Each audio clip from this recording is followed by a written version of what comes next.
ગઈકાલથી પૂનમ પાંડે તો અત્યારે હોટ ટોપિક બની જ છે, પણ તેની સાથે સાથે એક બીમારી પણ અત્યારે હોટ ટોપિક બની છે.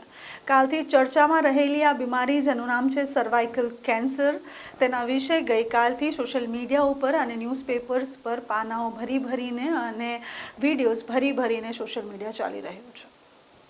ચર્ચા કરીએ. નમસ્કાર, હું છું શીતલ અને આપ જોઈ રહ્યા છો હેડલાઇન ન્યૂઝ. વાત કરીએ સર્વાઇકલ કેન્સર વિશે. સર્વાઇકલ કેન્સર આખરે છે શું, કેટલા સ્ટેજ હોય છે અને તેનો ઈલાજ શું છે, તેના ઉપર ચર્ચા કરવી છે. સર્વાઇકલ કેન્સર આમ તો મહિલાઓમાં જોવા મળતું આ કેન્સર છે. સેકન્ડ ડેન્જરસ કેન્સર તેને કહેવામાં આવે છે. જ્યારે સર્વાઇકલ કેન્સર થાય છે ત્યારે જનરલી નથી ખબર પડતી કે આ રીતની કોઈક બીમારી આપણને લાગી ગઈ છે. સ્પેશિયલી મહિલાઓને પેલ્વિક એરિયામાં થતું આ કેન્સર છે.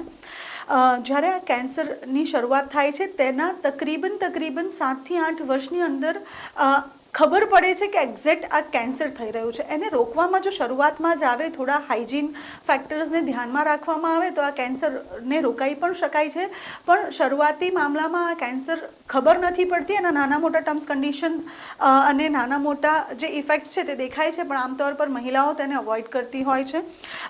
તેનો ઈલાજ આમ તો મુશ્કેલ છે અને કહેવા જઈએ તો નામુમકિન પણ છે. તો સૌથી પહેલાં જ્યારે આ સર્વાઇકલ કેન્સર થાય છે તે સમયે કયા પ્રકારના લક્ષણો હોય છે તેના ઉપર ચર્ચા કરીએ. પણ તે પહેલાં હું તમને જણાવી દઉં કે ગત વર્ષે 77,000 જેટલી મહિલાઓએ ભારતમાં સર્વાઇકલ કેન્સરથી મૃત્યુ થયું છે. સર્વાઇકલ કેન્સરથી ગત વર્ષે 77,000 જેટલી મહિલાએ પોતાનો જીવ ગુમાવ્યો છે. સર્વાઇકલ કેન્સર સૌથી ડેન્જરસ કેન્સર માનવામાં આવે છે.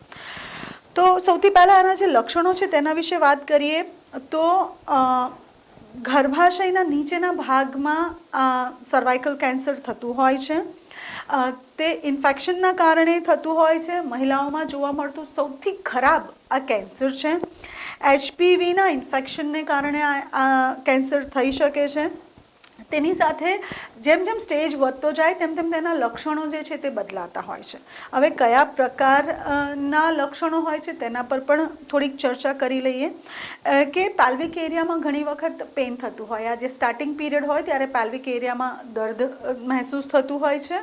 તેના પછી યુટ્રસમાંથી લોહી નીકળતું હોય છે, જે જનરલી આમ સાધારણ મામલામાં કોઈ દિવસ નથી થતું, પણ જે પીડિત હોય છે તેને તે જ વખતે ખબર પડે છે જ્યારે તેને યુરિનમાં બ્લીડિંગ થતું હોય. તે જ સમયે તેને ખ્યાલ આવે છે કે તે કોઈક સર્વાઇકલ કેન્સર નામની બીમારીથી પીડાઈ રહ્યું છે.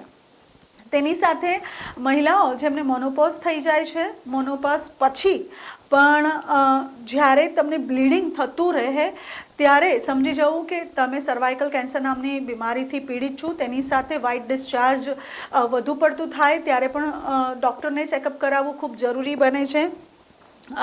આમ અલગ અલગ રીતે આ કેન્સર જે છે તેના લક્ષણો દેખાતા હોય છે. કોઈ વખત અનસેફ સેક્સના કારણે પણ, અનહાઇજેનિક રહેવાના કારણે પણ આ સર્વાઇકલ કેન્સરને મહિલાઓ નોતરતી હોય છે.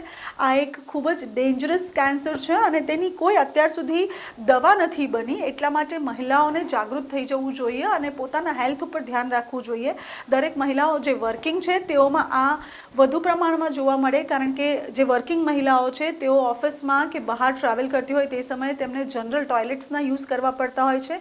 તે સમયે તેમને યુરિન ઇન્ફેક્શન થઈ શકે છે અને યુરિન ઇન્ફેક્શનમાં વધુ પડતું ઇચિંગ થવાથી આ બીમારી નોતરાઈ શકે છે. તો તમે પણ જો આ એક પણ લક્ષણથી પીડાતા હોય યા તમને તમારી બોડીમાં આ કોઈ પણ લક્ષણ દેખાતું હોય તો જરૂરથી જઈને તમારા ગાયનેકને સંપર્ક કરવો અને તેની સાથે જ વધુ પડતી હાઇજેનિકતા રાખીને પોતાના સ્વાસ્થ્યનું ધ્યાન રાખવું.